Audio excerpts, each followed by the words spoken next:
yung topic naman po natin ngayon, ano, yun po yung ating gagawin. So, yung title po ng topic based sa manual is God, His Character and Attributes. Yun po yung title. So, siguro po ay nasasabi po natin na aware po tayo sa pagdating po sa spirituality po ng bawat isa, ano po. Maging sa mga anak natin, maging sa kapatid, o sino man tao.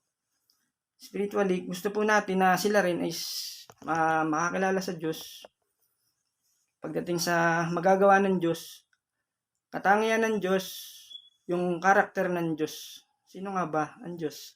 Nating pinag-aaralan, sinasamba. Maaring sabihin po natin na we are limited in many ways pagdating po sa understanding and comprehension about God. Pero the word itself reveal the attributes or even the character of God. Yun po yan, ano. Kaya, kumbaga, yung pag-aaral po natin tungkol sa Diyos, isa sa pinakamahalaga, sabihin na po natin, yung pagkaunawa po natin, sino nga ba ang Diyos at ano nga ba yung magagawa ng Diyos. Kaya meron po tayong topic, yun nga po, yung character of God and His attributes. So, yun po yung ating pag-aaralan. Ako naman po masaya kasi masaya in a sense na bilang tatay. Tatay po ng aking anak na si Audrey. Yung bubang interest, kumbaga share ko lang po ano, yung interest niya sa pagbabasa. Kasi sa totoo lang po, siya po yung nakapasok ay sa isang Catholic school. Wala po ditong, may Christian school, mahal po yung tuition. So, ang sinasabi ko lang po, bagamat Catholic school, yung po bang bilang tatay, aware po tayo na yung mga tinuturo ng eskwelahan nila is opposite po dun sa Bible. Kaya bilang tatay, kailangan ay tinuturuan po ba? So that she may be aware also dun sa mga teachings pagdating sa Bible. Kagaya po nung How to Know the Bible, yung 5 ways know how to know God. Diba? Tandaan niyo po yun. Ginawa po niya. Meron po silang reading session sa bahay. Ang alam niyo po, sa dinabi-dami ng mga books or mga pocket books na ino-offer ng school, baga ang ginawa po niya, yung Biblia po ba, ang kanyang hiniram sa akin. Sabi ko, wow, thank you Lord. Yung po bang, alam ko po na, alam niyo po yun, yung nag-start na po yung ano niya, yung mind niya na hanapin po ang Diyos. So, yun, kasi accountable po ako sa mga anak ko. Ganun din po sa bawat isa. Spiritual life, spiritual things. So, yun lang po yung share ko about my life sa dito po ano. Okay. So, last week mga kapatid, kung i-recall po natin yung ating mga pinag-aralan, so nalaman po natin technically yung paggamit ng mga supplementary resources last time. Gumamit po tayo ng different apps para maintindihan natin saan natin kukunin, saan natin i-derive yung ating mga definition. For instance, pagdating po sa insights or word of God, mga definition, mga words, quotation, and everything.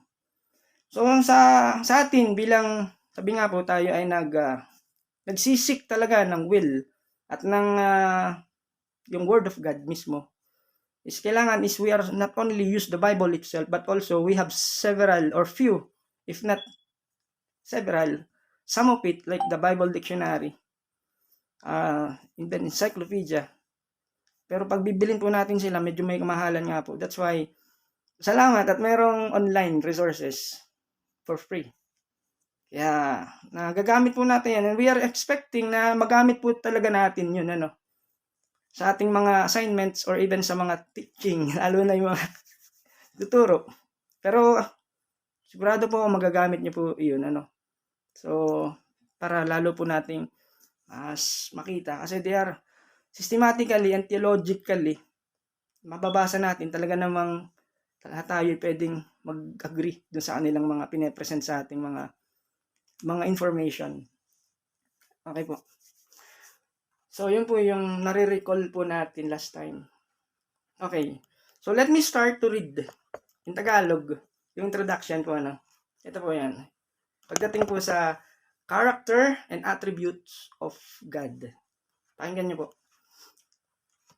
Wala nang hihigit pa sa mga kamangha-manghang lakas, sa kapangyarihan, sa kabanalan, sa kaluwalhatian ng Diyos, o makakapigil pa sa lakas na taglay ng Diyos, o sa mga pambihirang katangian ng Diyos, na sa Diyos lang natin matatagpuan. Okay. So, yun po, na sabi nga, kailangan nating matutunan, pag-aralan, yung isa sa pinaka mahalagang piece of learning about God. Okay.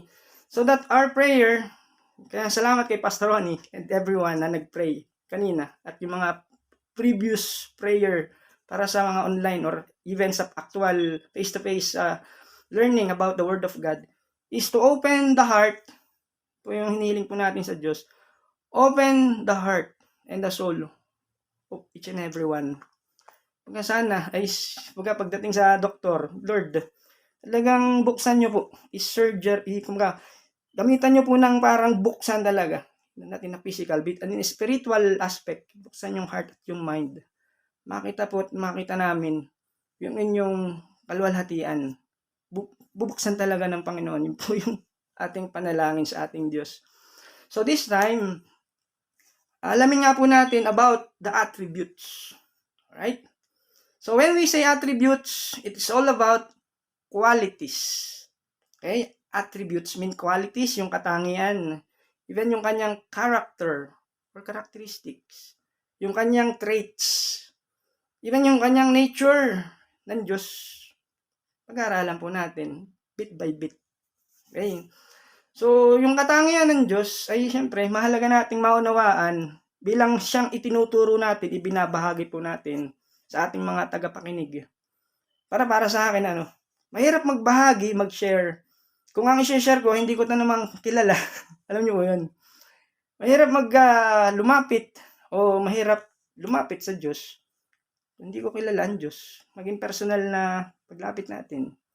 Kaya tayo, sabihin natin, we are all believers or Christian.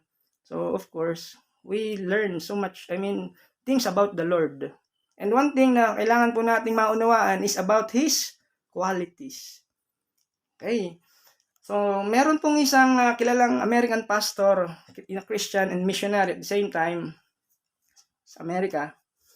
Meron po siyang tinuturo, Actually, gusto ko pong, hindi lang po ito. Ang pangalan po niya is si Aidan Wilson Tozer.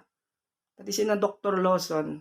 And all of the premier or sabihin na nating mga kilalang talagang tagapagturo about needing, he underscore or he highlight the need for a deeper, mas malalim, deeper or immersed knowledge of God and the development of the inner life. At ito po ang sabi niya.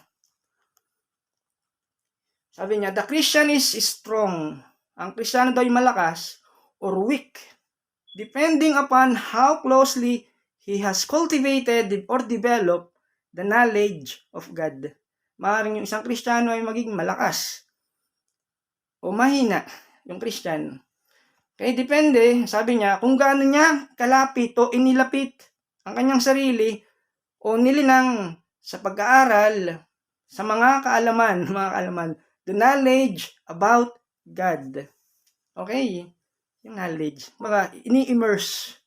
Nilalagay yung sarili sa pag-aaral. Meaning we are devoting our time. Bilang Kristiyano, syempre. Kasi si God po yung topic, So, yun po yung kanyang sinabi with regards sa topic po niya, yung quotation, si A.W. Tozer. Ito naman po ang isa pang account na gusto ko pong i-share sa inyo about Christian faith, The Westminster Catechism, sabi po niya sa kanyang quotation, as a spirit, it pertains with God. Yung kanyang katangian, yung kanyang character, yung kanyang attribute. He is a spirit, infinite, eternal, and unchangeable in His being, wisdom, power, holiness, justice, goodness, and truth. Siya ay Espiritu, walang hanggan, at hindi nagbabago.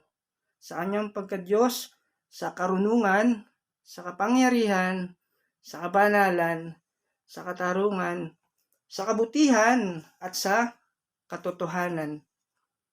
Okay, so yun po yung summary ng kanyang account, statement, with regards sa karakter ng Diyos. Okay. Ito naman po, yung parang sabihin na natin yung kaugnay, katulad, may pagkakaugnay po or pagkakahawig. Sabi po ng Belgic Confession of Faith with regards po dun sa character or attributes po ng Diyos, ito po ang kanya sinabi. Yung book po na ginamit po niya is The Incommunicable Attributes of Triune God. In the basic of the faith or an evangelical introduction to Christian doctrine. We all believe, sabi niya. We all believe with the heart, okay? And confess with the mouth that there is one, only simple spiritual being, which we call God, and that He is eternal, incomprehensible, invisible, immutable, infinite, almighty, perfectly wise, just, good, and overflowing fountain of all good. Most of these terms are called the attributes or the perfections of God. Napakaganda po nung description po nung sinabi po nung ni Fred Kluster mula po sa Belgic Confession of Faith. Okay, with regards po sa perfection or attributes of God. Damayin po natin sa Tagalog. Tingnan po natin. Lahat tayo ay naniniwala sa puso, sa puso. Inaamin natin ng ating mga labi na may isang simple at spiritual na Diyos na tinatawag nating Diyos. At na siya ay Diyos ng walang hanggan. From eternity past, ibig sabihin ng Diyos na walang hanggan, eternity past, eternity future. Okay, wala pa lahat ng nilikha, pero nandun na siya, po. At na siya yung Diyos na walang hanggan, hindi basta maunawaan, hindi nakikita, hindi nagbabago, walang katapusan, makapangyarihan, ganap na marunong, makatarungan, mabuti, at may nag-uumapaw na bukal ng lahat ng mabuti, ang Diyos. Nakita niyo po ba mga kapatid? Na-view niyo po ba yung karakter ng Diyos pagdating po sa ating binasa dun sa description po about the perfection or attributes of God? Okay, with regard sa relationship natin sa Diyos, Okay, so sabi po ay ito. Worthwhile relationship. Ibig sabihin, yung mahalaga, yung valuable, yung worthy, yung meaningful relationship natin sa Diyos, or even kahit sino sa tao, sa individual, are based on the knowledge. Based on the knowledge. For example, when we meet someone, nakakilala tayo ng isang tao, hindi natin pwedeng sabihin or i-consider na kilalang kilala na natin itong tao na ito until such time na magkaroon tayo ng opportunity or time na makilala itong tao na ito with regard sa kanyang history, yung kanyang kasaysayan, yung kanyang personality, alright? Yung character, yung kanyang nature, yung kanyang behavior, yung likes, yung gusto niya, even yung kanyang dislikes, yung ayaw niya. Okay? So, unless we have, maaari nating mas maunawaan pa't makilala pa itong tao na ito about the new acquaintances. Okay? And then, syempre, magkakaroon tayo ng mas mabuting pang-unawa, pagkakaintindi dun sa tao na ito based on the knowledge that we have, what we know from him. Okay? At itong relasyon na ito, ang sabi, that this, in the same way, a vibrant relationship, nagkakaroon ng vibrant. When we say vibrant, nagkakaroon ng parang mas exciting, okay? Mas maliwanag or radiant or alive. Parang buhay na buhay yung relationship. Okay? Lalo na pagdating natin sa relasyon sa Diyos. Itinatawag natin na Triune God. Narinig po yan, Triune God. Kasi it refers, when we say Triune, it refers with God the Father, God the Son, God the Holy Spirit.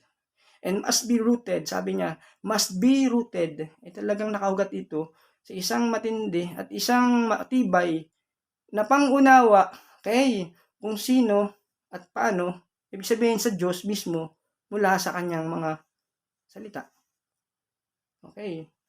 So, yun po yung nakita po natin doon, sa aking pakipakinabang, mahalaga, karapat-dapat, makabuluhan, matino, matalino ng mga relasyon ay nakabatay nga sa knowledge o sa kaalaman natin sa Diyos. So, ayun. Kaya yung mensahe na to, titingnan natin ano yung view natin sa Diyos. Okay, meron tayong tinatawag.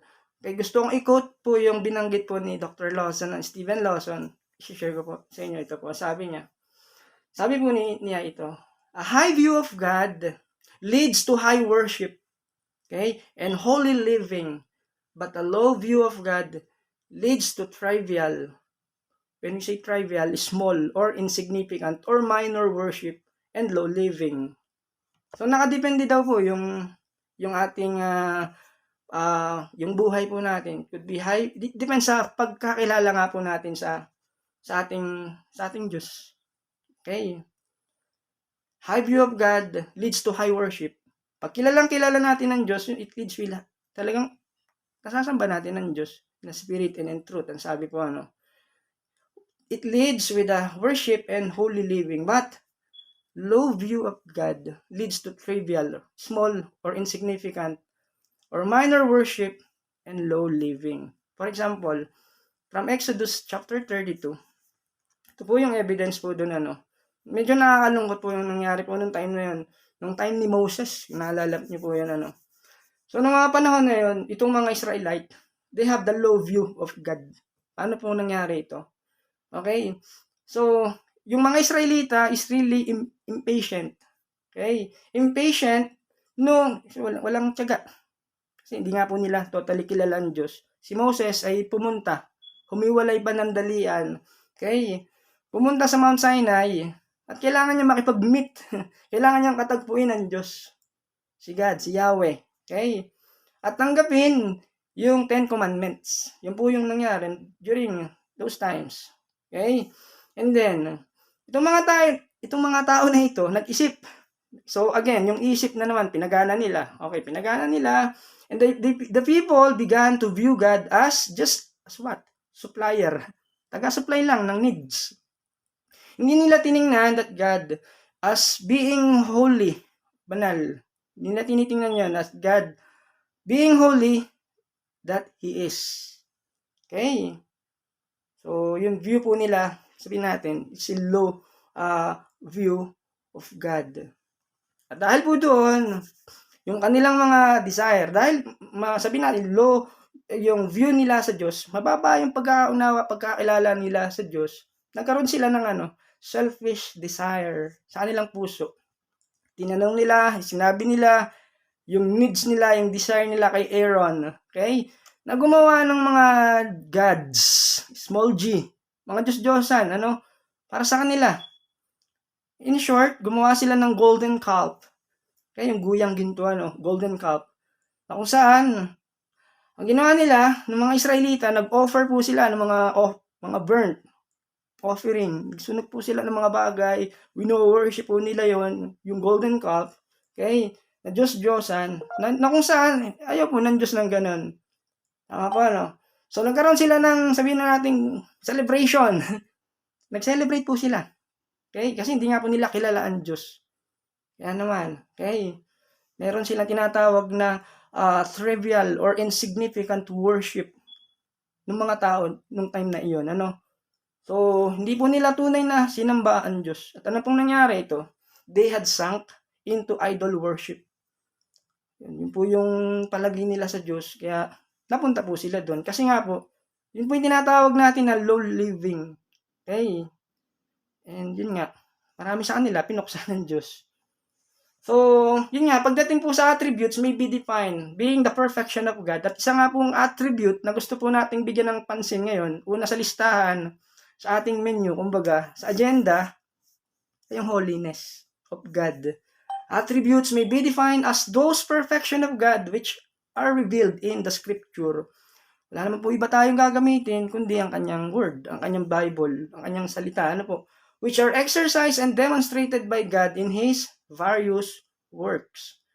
Sa mga ginagawa po ng Panginoon mula Old and Testament Old and New Testament, nire-reveal po ng Diyos kung sino siya, kung ano siya, kung anong kaya niyang gawin. But again, in our limited understanding about God, I know and we believe that God, the Holy Spirit, helping us, we, all Christian, para maunawaan po lalo yung kanyang pagiging Diyos. Okay, meron pong tayong dalawang nakita na article with regards po sa pag-aaral po pagdating po sa attributes of God. Okay, ito po yung tinatawag natin na communicable and the other one is incommunicable attributes of God. Gusto po natin na bigyan ng pansin po itong dalawa na ito. Once na ma-encounter nyo po ito, maunawaan po natin na when we say communicable, ito po based from Reformed and Evangelical theologians. Okay?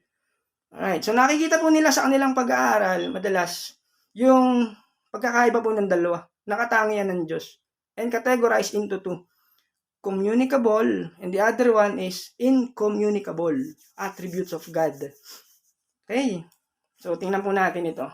Yung una ay ito, communicable. Pag tinignan po natin yung synonym niya, yung other word for communicable, transmittable, transmissible, pwedeng lumipat, okay, pwedeng mag-reflect, pwedeng maging kahawig. Attributes of God are those which find some reflection or analogy, okay, in man who was created in God's image. Okay, ibig sabihin nun, yung katangian ng Diyos na ito ay maaaring mag-reflect o makita sa taong kanyang nilikha bilang kaimahe ng Diyos. Alright? Pangalawa ito po, yung incommunicable attributes of God. So, these incommunicable attributes of God find little or no analogy in man. So, meaning to say, this is exclusive, very exclusive only for God. Hindi po nakikita madalas sa tao, kundi very exclusive. Yung taas ng katangian na ito ay sa Diyos lang makikita. Maaaring sabihin natin, isama po natin dito yung unity, independence, yung eternity, immensity, yung kalakihan po, kalawakan ng Diyos, kalakihan, and immutability. Wala ng pagbabago ng Diyos. Diba? Narinig natin yung salitang immutability. Okay? So, ang Diyos is immutable. Sabihin nun, hindi po siya nagbabago. Di kagaya natin tao, again, we are created according to the image of God. May mga katangian po na hindi po talaga pertains with man. Kagaya nga po ng word na immutability, is incommunicable attributes of God alone. Kasi lahat tayo nagbabago. And then, ito pa po. So, the incommunicable attributes of God also underscore, ibig sabihin, it emphasizes the transcendence and exalted character of God. Pag na-encounter po natin yung word na transcendence, ibig sabihin po niya, yung kanyang supremacy, right? Yung kanyang greatness. Sa Diyos lang po yun. Hindi po naka-pertains first with man. Hindi, it's only for God's character. Okay, so let me give a little definition or explanation dun sa word na transcend. Okay? From another article, yung gotquestion.com, sabi po niya, dun sa sinabi po niya, credit po sa kanila po yun, when we say transcend means to exist, okay? To live above and independent from, meaning to say, talagang nangingibabaw ang Diyos sa lahat. Nangingibabaw siya. Wala nang makaka-surpass pa sa kanya. Siya na talaga ang pinakamataas, pinakamakapangyarihan, pinakabanal, pinakamatuwid, pinakamakatarungan. Siya po yun, ang Diyos. Okay? And go beyond, succeed. Yun nga po, He is at transcendent, superior, supreme being. He is God. Alright? So again, dalawa po yan. Communicable, incommunicable attributes of God. But then, isa po nating dagdagan. Being transcendent ay ito. Superior to or going beyond the usual. Kumbaga, we are expecting yung pagdating sa standard ng Diyos. Pero unknowingly, meron pang mas matindi dun, mas malawak dun, mas mataas dun, na hindi po natin alam pagdating po sa Diyos. The unknown seeks to be known. I mean, yet God continually seeks to reveal Himself. Pinapahayag ng Diyos, pinakikita ng Diyos, yung kanyang pagka-Diyos, according to His creation. Okay, like the universe. Naisip po ba natin yung, can we imagine how large, how huge, how immense yung laki po ng universe? Even scientists, mga kapatid, hindi po nila kayang masagot yung question na yun, kung gaano kadami, gaano kalawak ito. Okay, may mga article po tayo nabasa regarding that, pero hindi ko po nakuha yung quotation niya. Alright, so yun po yung sabi niya, the unknown seeks to be known. Yung mga hindi natin alam, siyempre kailangan ay kailangan malaman po natin Sabi po niya sa Hebrew 1:3, the Lord God Almighty. The Lord God Almighty is a phrase in Hebrew, El Shaddai. Narinig niyo po yan, El Shaddai. Ibig sabihin po nun, He created all things on the earth. The Hebrew, Lord God Almighty. Beneath the earth and in the heavens above, yet He exists above and independent from them. All things are upheld by His mighty power. Hebrew 1:3. Okay.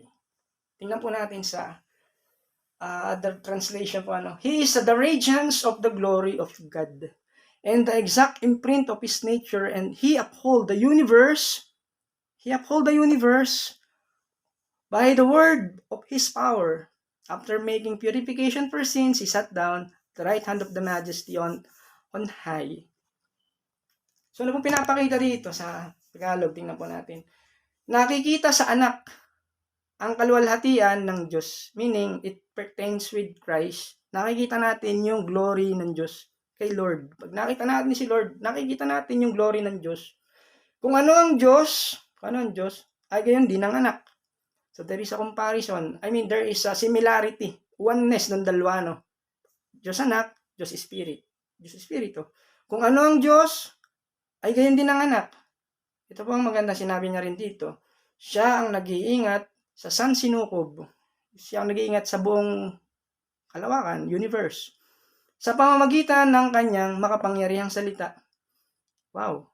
Pagkatapos niyang linisin tayo sa ating mga kasalanan, siya mo po sa kanan ng makapangyarihan doon sa langit. Gusto ko pong bigyan ng kaunting pansin itong verse 3 ng Hebrew part B. Sabi nga niya doon, pero siyempre gagamitan natin ng ilang mga word study.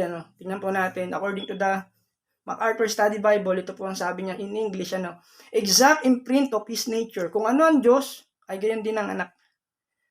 Yan nga po yung binanggit natin kanina. This verse expresses both the Son's oneness with the Father at yung kanyang distinction. Pero bagamat sila iisa, pero meron distinction o pagkakaiba, being a divine yung nature niya, being God, as a person too. Kasi si Lord, di ba, God, He reincarnated to become man. And as one of those being correspond exactly to the Father. So, ano pong sinasabi niya po doon? The Son accurately reveals the Father Himself. Kasi kung ano yung pagkaka-reveal sa anak, is ganun din. Exactly related. Sino ang Diyos Ama? Christ is the image of the invisible God. Okay? Invisible God meaning si Jesus na nakikita. Pag nakita natin siya, is the image of the invisible God. Sa Colossians 1:15, through whom we see the Father. Ito po yung binanggit. Si Kristo ang larawan ng Diyos na di nakikita. Cross-referencing po tayo. Siya ang panganay na anak at pangunahin sa lahat ng kanyang mga nilikha. Sa John 14:9, ito naman ang sabi. Sa book of John, sumagot si Jesus, "Kay tagal na ninyo akong kasama, hanggang ngayon hindi mo ba ako kilala?" Sabi niya kay Felipe. "At ang nakakita sa akin ay nakakita na sa Ama, bakit mo sinasabing ipakita mo sa amin ang Ama?" So, yan po yung binabanggit niya sa John 14:6. 2 Corinthians 4:6 naman, parang dinagdagan pa po natin with regards po dun sa larawan ng Diyos. Ito po yung pag pinasa natin, ito po yung binabanggit doon. Hindi sila sumasampalataya sapagkat ang kanilang isip ay binulag na ng Diyos ng kasamaan sa daigdig na ito upang hindi nila makita ang liwanag ng magandang balita tungkol sa kaluwalhatian ni Kristo na siyang larawan ng Diyos. So, ikakat ko po doon at gusto po nating tingnan, yung binanggit ko po kanina sa verse na kung saan sabi niya sa Hebrew 1:3, "And He upholds the universe by the word of His power." Uphold the universe by the word of His power. In Tagalog, siya ang nag-iingat sa sansinukob sa pamamagitan ng makapangyarihang salita. So, in other words, in His command, in His word, ay talagang nilikha niya lahat in order for the existence of His creations. Yun nga, sabi, sa Colossians 1:17, ay nabanggit ko na po kanina, siya ang una sa lahat. Ibig sabihin, bago pa magkaroon ng universe, nandun na po siya, ang Diyos. At ang buong sansinukob ay nananatiling nasa kaayusan sa pamamagitan niya. Yun yung isang libro ng Biblia sa Book of Job 26:7. Ito po yung sinabi niya, He stretches the northern skies over empty space and He hangs the earth on nothing. Okay, nakita niyo po ba yung hindi po nagtuturo ng science ngayon, pero binabanggit po natin yung binanggit sa Book of Job.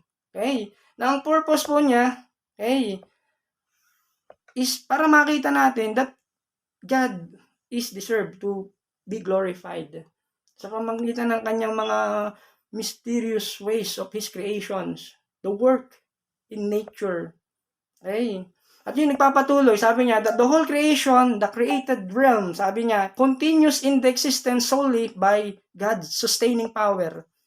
Siya po yung nagpapanatili nun, Naisip niyo po ba yan, mga kapatid? Ang mundo, ang lahat ng planeta, at lahat ng mga planetary bodies sa solar system, even sa galaxies, na pagka tinignan natin, pinag-aralan natin, even in science, prove there are some things exist sa universe. They are the earth hangs from nothing. Okay? Bago pa man ma-discover, matuklasan ng mga astronomer, sina Isaac Newton, yung mga Galileo Galilei, yung mga pinag-aralan natin sa science, binanggit na sa Bible na ang mundo, na ang earth hangs on nothing, nasa space. Pero tayo naniniwala that siya yung may control ng Diyos. Kaya yun, binanggit niya sa kanyang verse, He upholds the universe by the word of His power. Napakadami nun. Okay, ang kalawakan sa hilaga ay kanyang inilagay. Sabihin sa itaas, nasa yung direction niya, north, diba? Northern skies. Pag tinignan natin yung word na northern, sabihin nasa itaas po yung niya inilagay, Northern skies over empty space, He hangs the earth from nothing. Ang kalawakan sa hilaga ay kanyang inilagay. Binitin niya ang daigdig sa gitna ng kawalan. Okay, gitna ng kawalan. Parang, wala, pero meron. Merong naghahawak at nagko-control nito. Alright, another verse, na pwede nating makita yung kanyang glory po dito, sa 147, verse 4 and 5, sa awit. Alam niya at natitiyak ang bilang ng mga bituin. Alam niya. Natitiyak niya yung bilang. Okay, tayo di natin alam. Scientists, hindi rin nila alam.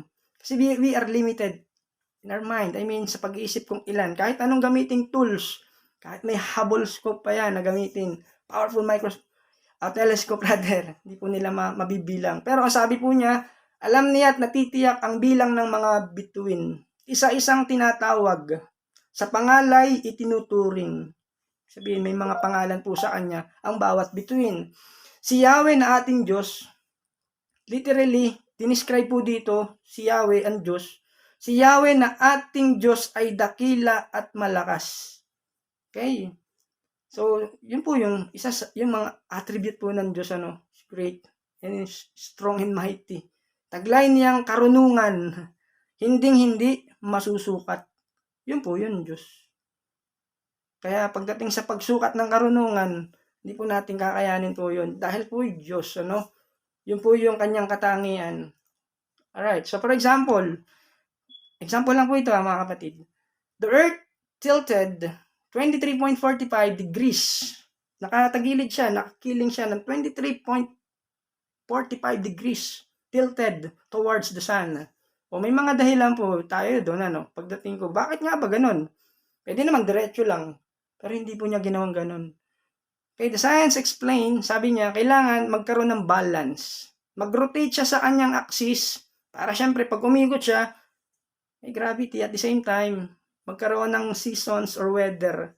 Normally, may mga seasons. Patamaan yung mga nasa other side ng Earth para maka-receive din sila ng sunlight. Okay? Kumbaga yung kaisipan na, wow, kung hindi nga naman ito iikot, naka-steady lang sa isang lugar, paano nga mag-exist yung mga nasa kabila? Okay, so ginawa niya lahat in perfect balance. Sabi nga, wala nang kailangan idagdag, wala nang kailangan ibawas. So there is a great wisdom from God. He hangs earth on nothing. This statement is very, very, syempre, accurate kasi Biblia po nagsabi. Bago pa magkaroon ng scientific verification, ay alam na po ng Bible. Ano po? So this indicate, of course, the divine authorship of the scripture. Kaya important yung Bible. So nating malaman talaga yung ginagawa ng Diyos at yung ginawa ng Diyos scripturally, biblically, yung kanyang statement, kailangan po natin ay tingnan, basahin, unawain. Okay? Ganun po siya, So ito pa po, isa pa pong insights, with regards po sa kanyang power. What would happen if the sun was 10 miles closer to the earth? Ano daw mangyayari kapag yung araw ay 10 milya, 10 miles closer to the earth? Alright. So, ito po yung mangyayari. There could be warming. There will be warming. Magkakaroon ng init, matinding init. Halimbawa, bahagyan lumapit yung araw. O kaya naman tayo ang lumapit sa araw. O magkakaroon ng matinding pag-init. So, meaning to say, possibly there could be a perfect distance. Hindi sobrang lapit, hindi sobrang layo natin sa kanya. Bakit kaya? Kasi pag lumapit ito, ang sabi niya, glaciers will melt. Right? Yung mga malalaking tipak na yelo sa North Pole, sa South Pole, ay matutunaw. Hindi po pwede. Pag natunaw siya, level of water in the seas or ocean will rise. Tataas po yun. And it could cause devastation, flood in many areas. So, the rising sea levels and flooding most of the planet. Siyempre, mahal ng Diyos ang tao na nasa sanlibutan. Di po ba? Kaya hindi po niya ginawa. Meaning to say, God Himself, He is in control. Kontrol po niya lahat. Pagdating naman sa ating katawan, ito po yung facts naman, yung totoo. Pero estimate lang po ito. Tayong mga tao, recently, estimate the number of cells, yung cell natin, is 30 trillion. Can you imagine how many cells do we have in our body? 30 trillion. Kung ilang zero yan? 13. Or 13 zero. 30 trillion. Kaya itong cell na ito, bawat cell na ito, they are working harmoniously sa katawan.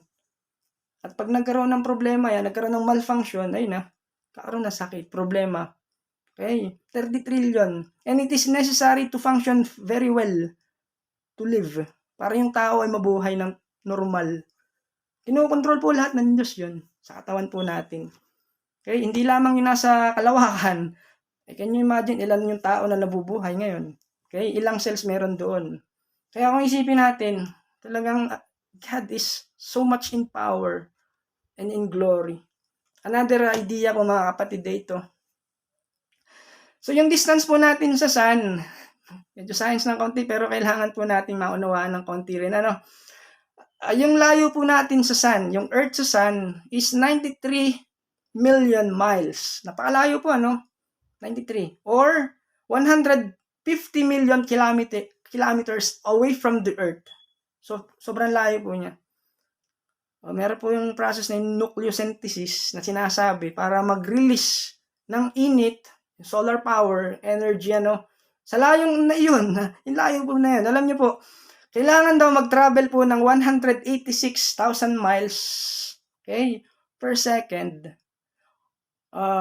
yung sunlight bago makarating sa atin. Pero ang ginawa po ni God ito, nagta-travel lang po yung light ng 8 minutes para makarating po sa atin yung light from the sun. Can you see the glory of God? Can you see the greatness of God behind that? Yung layo po niya, pero ginawa po niya, yung electromagnetic waves na sinasabi na yan, nakarating lamang ng 8 minuto. Kailangan po natin ng sunlight. Without that, hindi po tayo mag-exist. Okay? 8 minutes, yung average po niya. And 17 seconds to travel from the sun to the earth. That is the speed of light. Okay? So, yun po yung pagdating po sa light. Siyempre, when it comes sa spiritual things naman, light pertains with the truth and wisdom from God. Kasi Jesus is the light also. The Word of God is also a light. Pero yung physical light, importante din po yung spiritual light, the Word of God Himself, kakaroon tayo ng liwanag, kakaroon tayo ng, sabihin na natin, pag-elevate yung knowledge if we have the light. Nawawala po tayo sa darkness of ignorance if we have the light from the Word and the wisdom to mark of foolishness. Kaya importante nga po ito, yung word. Okay. So, what else? Isa pang pag-iingat mo ng Lord, with regard sa universe, pagdating po sa atin. Alam niyo po, sa pagitan ng Mars and Jupiter, meron pong tinatawag na asteroids belt. Okay? Ito pong asteroids belt na to, nandun po yung malalaki, natipak ng mga bato. Nagro-rotate din po yan sa sun, around the sun. Okay? And then, siyempre, through gravity, gravitational pull, umiikot po siya. At ang matindi po niyan, may mga instances po na, sabihin na natin, na-attract o nakakawala from their space, from their area, surrounding, papunta sa Earth. Bumabagsak po sa Earth. Merong malaki, may maliit. At ang isa sa pinakamalaki po na biggest asteroid na na-record ito, tinatawag na Ceres. Ito yung largest and first discovered asteroid on January 1, 1801 by Piazzi. Okay. Yung bigat po nito is 2.3 times 10 to the 21st kilogram.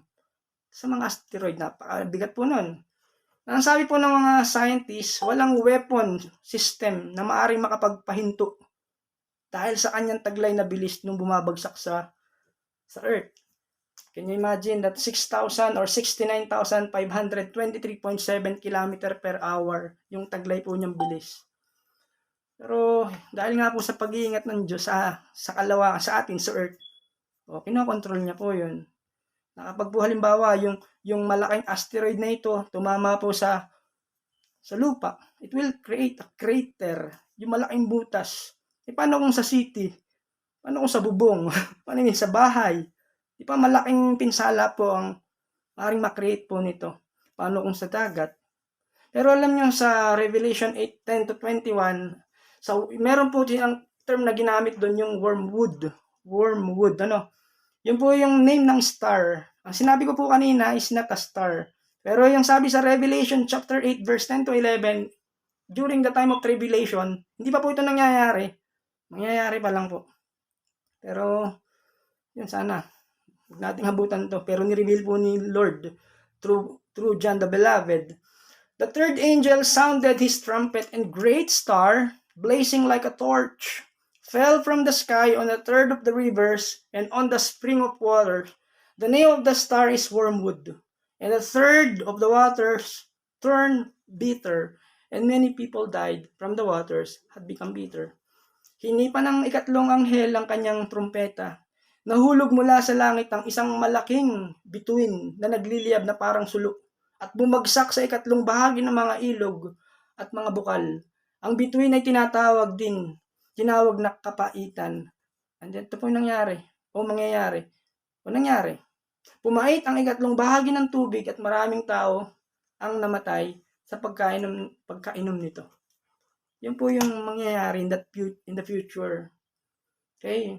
But this time, kinokontrol po lahat ng Lord to preserve something, to preserve His creation, kasi hindi pa po time na mangyari po yung mga ganong bagay. Pero ito po ang sinabi naman ni 2 Peter 3, chapter 3, verse 4 to 7. Preserving it from destruction, yung kanyang creation, until that day when His voice will remove all that the unshakable kingdom of God and its heirs. Okay, ito po yung sinabi niya. Nangako siyang darating, hindi ba? Sinabi ng mga tao. Nasaan na siya? Namatay na ang ating mga ninuno, ngunit wala pa ring pagbabago. Buhat ng likhain ng mundong ito, sa verse 5. Sinasadya nilang hindi pahalagahan ang katotohanan, ang langit at lupa ay nilikha ng Diyos sa pamamagitan ng kanyang salita.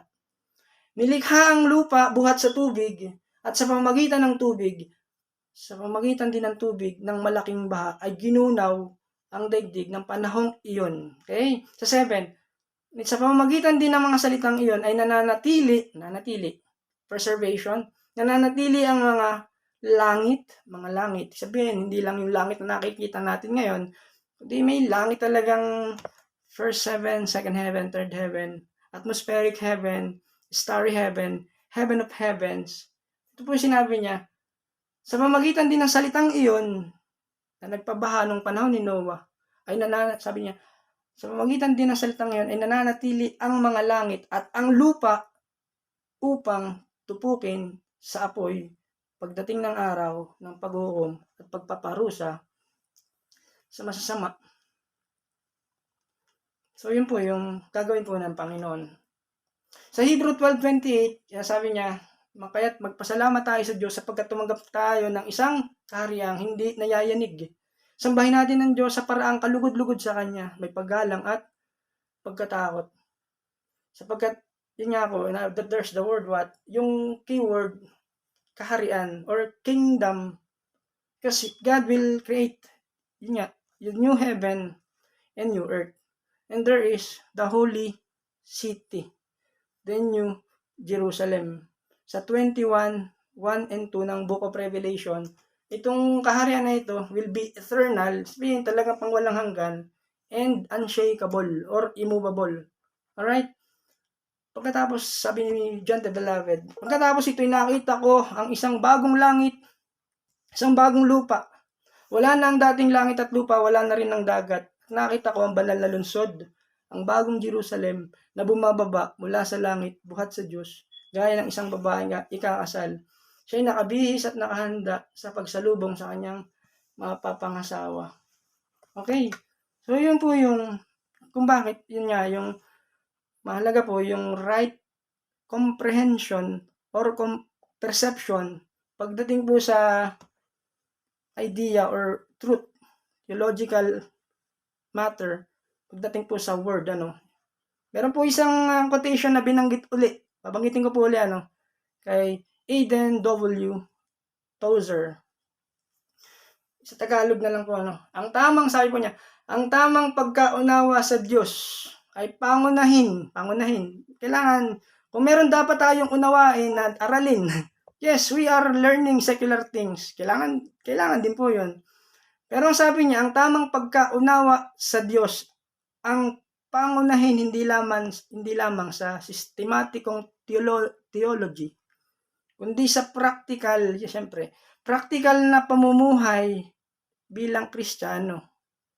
Yes, may alam po tayo doon, sa kaalaman tungkol doon, pero hindi po natin kailangan isang tabi yung practical na application, practical living bilang Christian. Sabi niya, naniniwala ako na halos walang pagkakamali. Siyempre, pagdating sa instruction or doctrines of the Bible, o pagkabigo sa paglalapat ng Kristiyanong ethics, at hindi matutuntun sa wakas sa di perpekto at walang galang ng mga kaisipan tungkol sa Diyos. So, meaning to say, talagang sobrang reliable pagdating po sa pagdating sa karakter ng Diyos, katangian ng Diyos, pangako ng Diyos, glory of God, yan na lahat. So, yan po yan, yung ating introduction with regards po sa God's character or attributes of God. Introduction. Okay.